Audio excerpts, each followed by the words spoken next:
We could keep this series going on for another 6 months and still find many more good chicken rice. But at some point we have to call it, regrettably. That said, I'm so glad I did one more episode. Welcome to the last chance episode. We are starting the day along Upper Thomson at Nam Kee. So many people asked about this place when I did Chicken House in the first episode. So we're back here. This place is one of the most old school interiors amongst all the places that we visited. Hopefully that's a good sign. We got the usual, and I don't want the value pick so early in the video, but isn't this breast meat kinda little? This is butterfly, I think, and slab, because the meat seems to be breaking even if you look from the top. And for a jia xiong rou portion, it can all fit on one spoon. Okay, let's not judge too early, but again, the rice is very wet. Okay, again, let's not judge too early. Let's give it a go.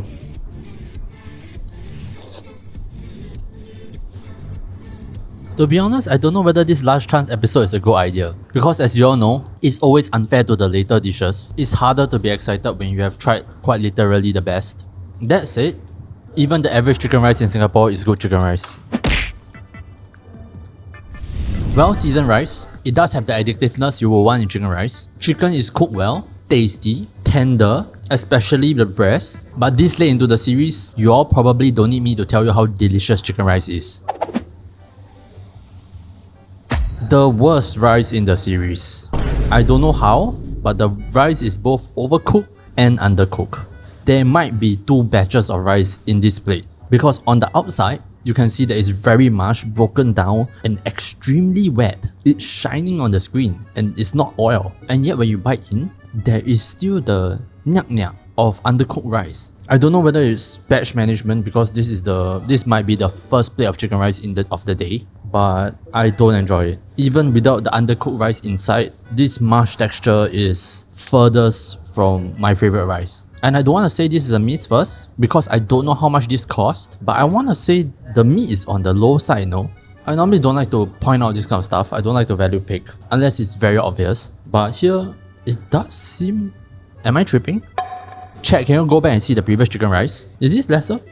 Other than that, chili is decent, but the soup is so clear, I feel like Mulan is gonna start singing. And I hate to do this. This might not be something that I'll include in the video. While I appreciate the nostalgia, the old furnishing, I think it's very cool, especially a booth like this. The place kinda smells a little bit. It is not great for the appetite. Anyway, we soldier on to the next place. We are now at Bishan, at Ming Chicken Rice. Again, this was mentioned so much when I covered Sin Ming Road, perhaps one traffic light from here. And I don't want to get ahead of myself, but I feel like we've been through so many chicken rice that I can tell whether the chicken rice is nice by looking. It's like gyo, you know? You can tell whether the chicken rice got aura. So, we have almost double the meat and jelly with thick cut juicy breast. Damn, the rice is rather separated, but super broken. This is almost like the Vietnamese broken rice. Let's give it a go.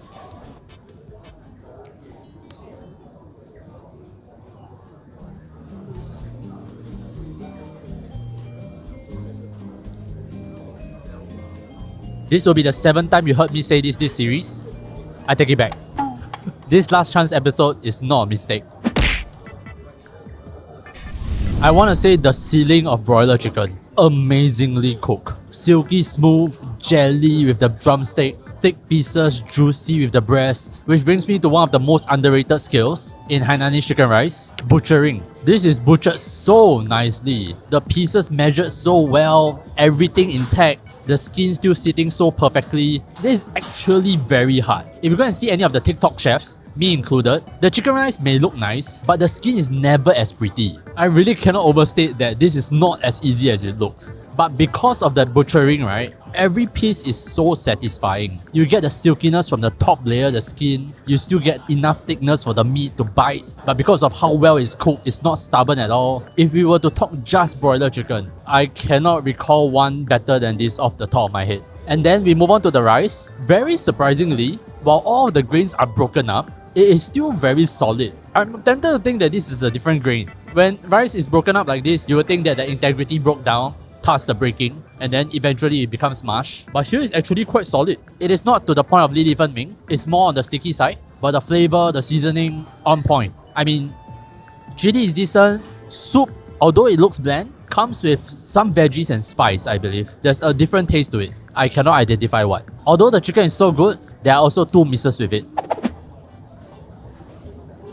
First, as you guys might suspect, the sauce. The sauce is too much too harsh. It is rather salty, which is fine if there is less of it, but at this volume, the bottom layer of chicken is sitting drenched in it. Some pieces are saved by the cucumber, but a good half of it is too much. You can see how for some pieces the color changed. I would like less of it or make it less salty. And then, I'm surprised that we haven't seen this more often in this series, but the chicken is raw. It's fucking raw. Unlike Gordon Ramsay, I'm okay with this. You might think, what, LJ, that's crazy. But in order for the chicken to have such great texture, you have to fly close to the sun. I briefly touched on this in the first 4 episodes, how for chicken, something that looks raw might not be raw, but it's still intimidating to eat. Here I think it's raw, but that's not the point. Every other piece on the plate was very delicious, that I'm okay to give up this one piece. I would much rather they try than to overcook it 5 degrees just to be safe.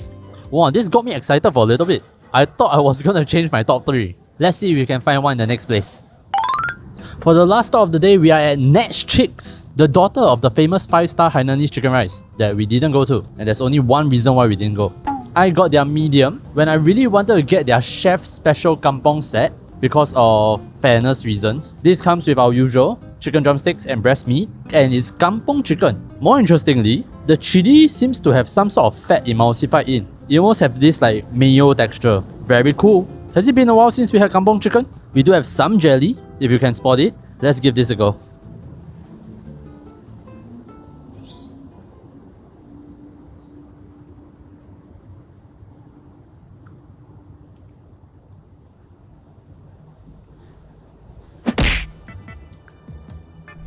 This is the chicken. This kampong chicken, slight yellow hue, but not at all chewy. I came into this series thinking that kampong chicken is supposed to be quite tough one. And maybe it's because after I ate the real tough chicken, I don't find this tough. This is really silky. Part of the reason I imagine have to be credited to the cook. Like I said, perfectly cooked 24 times this series. You all get the point. So we move on to the rice. Nice, fluffy, light, and separated. Little bit of broken grains, but still addictive nonetheless. You can see how stained the rice are from flavor. I like this kind of a little bit of white brown color. You get a good feeling even before eating. But the most impressive thing on this plate, the best we had in the series, the chili. Rounded, flavorful, elevates the dish so much, and looks so pretty. At a certain point of the meal, I ran out of rice and I was like, freak it, just eat the chili. I know some of you think that chili is the most important thing in chicken rice. You are wrong. Like if the chili is more important than chicken and rice, the two things in the title of the dish, then what are we doing? But anyway, I would say most of the chilies in this series belong in the same tier. In fact, in a blind taste test, I wouldn't tell which place had which chili. But here, I would be able to tell that this is their chili. You can tell it's homemade because they are very stingy with it. Every portion comes like that. This is not available at the counter, which I appreciate. You don't want people to waste it after you have put in effort for it, rather than you batch make something and that is not very good. This is my 30 plus going 40th plate of chicken rice. It's still freaking delicious, yeah. But we have to talk about the misses. Y'all wanna guess? After 30 plus plates, what am I gonna say?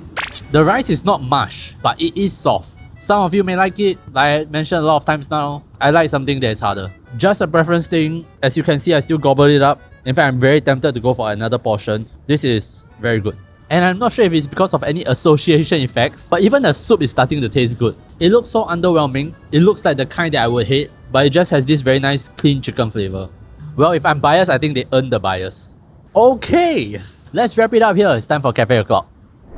We are now at Fullybooked across the road, and I got their Fully Booked latte. This is a Nanyang style latte, so basically kopi peng with this cream on the top, but this is like a pint of kopi peng. I've heard a rumor that our local coffee has 3 times more caffeine than the usual blend. I kinda suspect that some of it is because of the volume. Like, who drinks a pint of coffee? Anyway,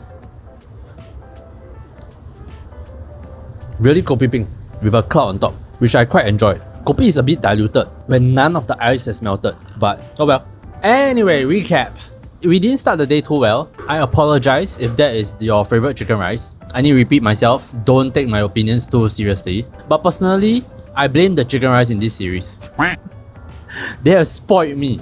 Even while repeatedly addressing how Singaporeans have taken chicken rice for granted, I have been called out by the quality all series. It is hard to go into a chicken rice spot and not expect the chicken to be perfectly cooked. However, Ming goes beyond perfectly cooked. The butchering was beautiful. I need to go and rewatch all the chicken rice and list out which was the most beautifully cut chicken. I think this must be like top 3. After perfectly cooking the chicken already, right, getting it into the shape makes so much difference for the texture. Like even not looking at the previous chicken rice, you can see how this piece and this piece might differ a lot when you bite in. Rice, I'll say it for the last time, there is a lot of preference that go into it. Sticky, Li Fen Ming, soft, hard, how strongly seasoned you want it to be. It's kind of like the slider when ordering ramen, like normal, firm, extra firm. I am Li Fen Ming, hard, and 4 out of 5 seasoning intensity. On the flip side, because of this higher tastiness of the rice, I want the chicken to be less sauced. This we saw at Minky and even at just now at Natch Chicks. I find that the sauce that they apply on the chicken is a bit too harsh. It seeps into the rice and then the whole meal gets a little bit too heavy. But like I said, that's very personal preference. Which means I have all I need to define a perfect chicken rice. 1 plate award for the chicken rice, 2 plates I'll take a bus for the chicken rice, and 3 plates I'll go anywhere in the city for the chicken rice. And the chicken rice today gets 3-3. I know, I'm surprised too. And the moderation this series will be the hardest one to make. But Minky has the best butchered chicken, the ceiling of broiler chicken. Natch Chicks good all around, the best chili. Even if they don't end up in the top 3, I think they are in the tier. And that is all the chicken rice I have for you guys this time. This time for real. I have a lot to think about, you would imagine. And if this is your first time on the channel, this is the part where we run it back. We take the top 3 of the series and we have them back to back to back. The old viewers will know that this is coming up. You would imagine choosing a top 3 is close to impossible. And then choosing a top 1 of all these great chicken rice. Woo. I don't know how I'm going to do it, but I will take my time and make sure that I have an answer that I like. That said, there might be a gap in Monday uploads, but I spent so much effort on this series already, I really want to make sure I end it right. There will be some filler videos until the finale. But for now, that's all I have for you guys this time. I'll see you in the next video.